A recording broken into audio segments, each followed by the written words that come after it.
Sejam bem-vindos, mentalistas. Hoje separei para nosso deleite relatos reais. Espero que gostem e se divirtam muito. Os nomes, quando aparecem, estão devidamente trocados. Agora peguem seu pacote de jujubas e sua cuia de tererê e vamos juntos pela escuridão. Isso aconteceu comigo uma vez e eu espero que nunca mais aconteça. Eu estava em casa sozinha. Os meus pais tinham ido viajar e o meu irmão mais novo estava na casa dos meus avós. Já era de noite e como eu estava cansada, resolvi ir dormir. Como eu estava sozinha em casa, eu deixei a porta do meu quarto aberta e a luz do corredor acesa. Não sou muito fã do escuro. No meio da noite eu acordei sem motivo aparente nenhum.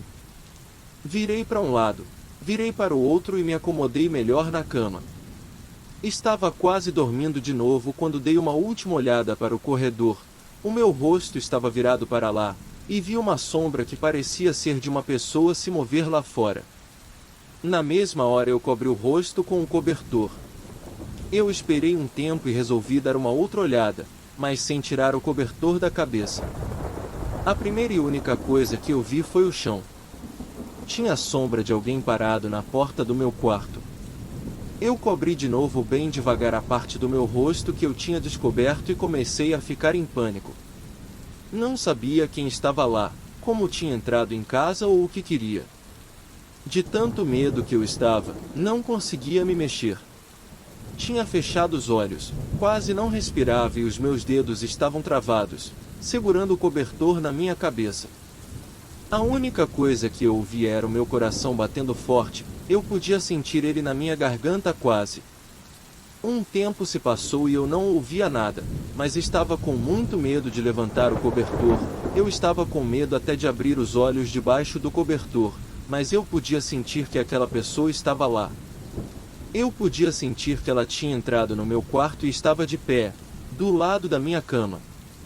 Eu não pensava fazer nada, apenas ficar o mais imóvel possível.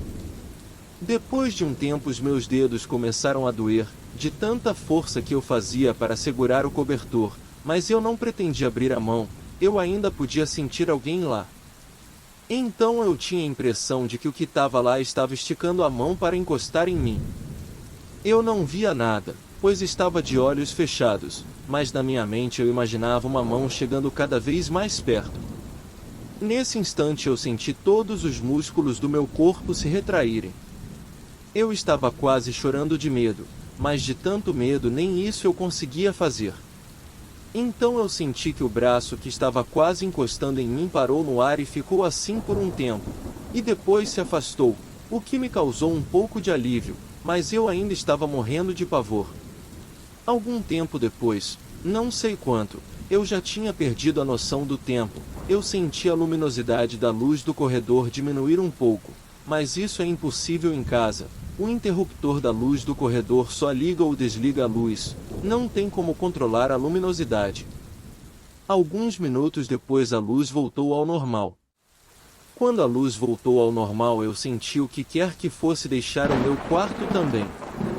Eu juntei toda a coragem que eu consegui para levantar um pouquinho o cobertor, e eu vi a sombra no corredor se afastando da porta do meu quarto. Quando eu vi isso, que realmente tinha algo no meu quarto, o pânico todo voltou, então eu cobri o rosto de novo. Eu não senti aquilo voltando, eu sentia que estava sozinha de novo. Mas mesmo assim eu continuei na mesma posição, agarrando o cobertor e não soltando ele. O meu corpo já estava doido, de tanto ficar na mesma posição sem se mexer, mas eu não pretendia mover um músculo.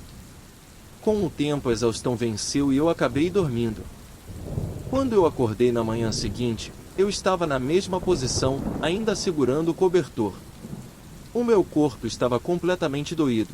Os meus dedos então, eu nem sentia mais eles.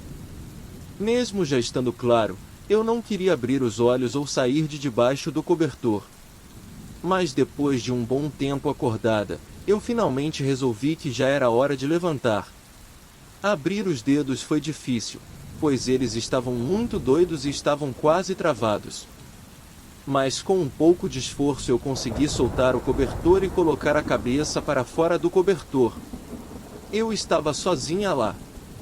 Eu levantei da cama e senti o corpo todo completamente doido. No que eu saí do quarto eu notei uma coisa que fez um frio subir a minha espinha: a luz do corredor estava apagada. Se eu estava sozinha em casa, quem tinha apagado a luz? Eu fiz uma busca pela casa, mas não encontrei janela nenhuma aberta. Estavam todas fechadas e trancadas. As portas também, todas trancadas e fechadas com as tramelas pelo lado de dentro. Não tinha sinal nenhum de invasão. Eu coloquei o cachorro para dentro de casa e fiz ele procurar todos os cômodos da casa e ele não achou ninguém dentro de casa, então eu estava realmente sozinho em casa. Depois daquilo eu fui para a casa dos meus avós, junto do meu irmão, e fiquei lá até os meus pais voltarem de viagem. Até hoje eu não sei o que apareceu no meu quarto naquela noite e por que ficou em pé parado do lado da minha cama, mas eu agradeço a Deus por aquilo não ter encostado em mim. Eu aposto que teria uma parada cardíaca se aquilo tivesse me encostado. E ainda bem que eu nunca mais presenciei nada desse tipo aqui em casa ou fora daqui. Na noite de 11 de julho de 2003, lá pelas 22h30, o meu filho de 20 anos e eu estávamos indo para casa. Eu fui pegar ele no trabalho como era de costume, e no caminho nós estávamos conversando sobre as coisas do trabalho, como sempre fazemos. Quando fizemos uma curva na rua, eu notei uma esfera brilhante flutuando na frente do carro, se movendo sem um destino e muito rápido. Eu pisei nos freios, sem saber o que era aquilo, mas sem querer atingir o que quer que fosse. A esfera, do tamanho de uma bola de tênis, foi até a beirada da rua, deu a volta, subiu até o topo das árvores e então desceu. Depois que desceu, quando estava a 1 metro do chão, a esfera se transformou em uma forma humana, tão rápido como o piscar dos olhos. Só que era só a metade de baixo de um ser humano, da cintura para baixo. Parecia ser a metade de baixo de uma mulher, correndo pela rua. Estava com shorts de corrida preto, as pernas estavam bronzeadas, meias brancas esportivas, e um par de tênis preto de corrida com algumas listras brancas. Não havia mais nada da cintura para cima, simplesmente nada. Somente ar. Eu olhei completamente incrédulo para aquilo, enquanto aquelas pernas corriam pela rua como se estivessem fazendo exercício. E então, como num piscar de olhos, elas se transformaram em uma névoa branca que se dissipou no ar. Eu balancei a cabeça, esfreguei os olhos e falei para o meu filho: eu acho que estou mais cansado do que imaginava, eu estou começando a ver coisas. Ele olhou para mim e falou: não, eu também vi aquilo. Eu estava para falar: cuidado. Tem alguma coisa na rua, quando você pisou no freio. Eu pedi para ele descrever o que tinha visto e era exatamente o que eu tinha visto. Todos os pelos do meu corpo arrepiaram. Eu tirei o meu pé do freio e continuei pela rua, passando pelos últimos quarteirões, até chegar na nossa casa.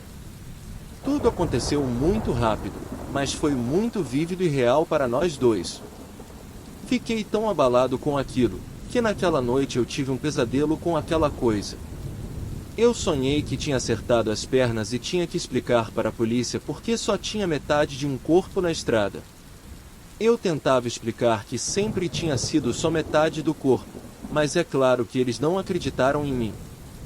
Eu também não acreditaria nisso se eu fosse um policial e me contassem uma coisa dessas, mesmo em sonho.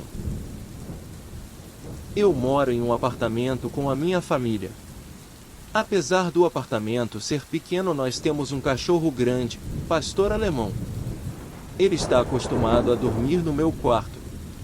Ele tem um cobertor lá para ele, e não importa onde nós colocamos o cobertor, ele sempre pega ele e leva de volta para o meu quarto.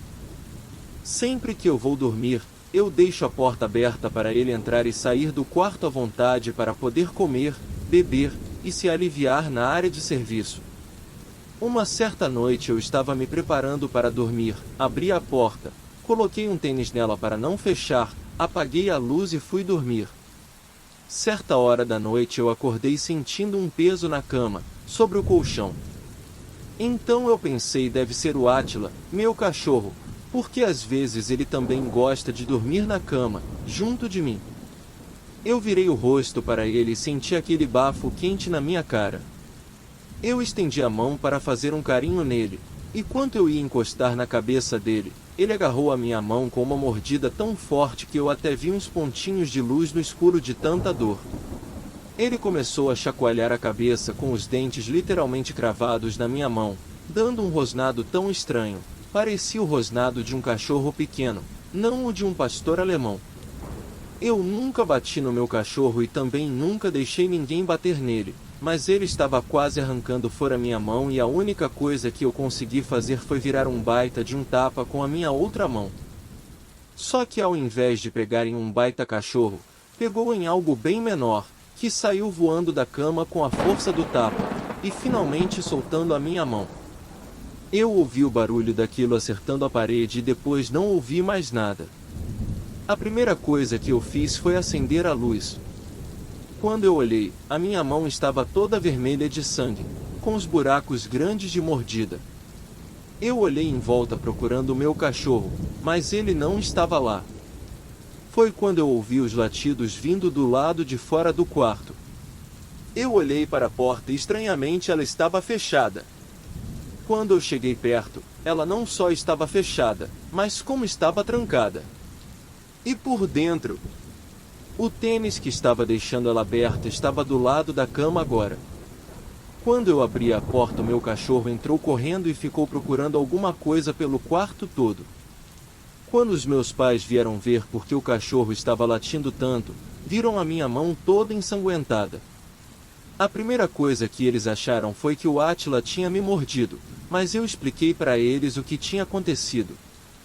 Claro que eles não acreditaram e acharam que eu estava protegendo o cachorro. Mas depois que eles limparam a minha mão e olharam as marcas que ficaram, eles viram que era bem diferente da marca da mordida de um cachorro. Quando eu tinha aberto a porta para sair do quarto e o cachorro entrou, ele ficou o tempo todo dentro do quarto procurando algo feito louco, mas ele não achou nada e eu não vi nada saindo do quarto, e nós estávamos no banheiro que fica de frente para o meu quarto. O meu pai e eu ficamos procurando o que quer que fosse o resto da noite, mas não achamos nada, e nem o Átila achou nada também. O que quer que fosse não saiu pela porta, e nem pela janela que estava fechada. Não tenho ideia de como entrou ou saiu do quarto, mas aquilo trancou o cachorro para fora do quarto e também trancou a porta. Ainda bem que eu acordei naquela hora, ou eu não sei o que poderia ter acontecido. Eu tenho as cicatrizes até hoje na minha mão para me lembrar daquela noite, e até hoje eu agradeço por elas estarem na minha mão, e não no meu pescoço.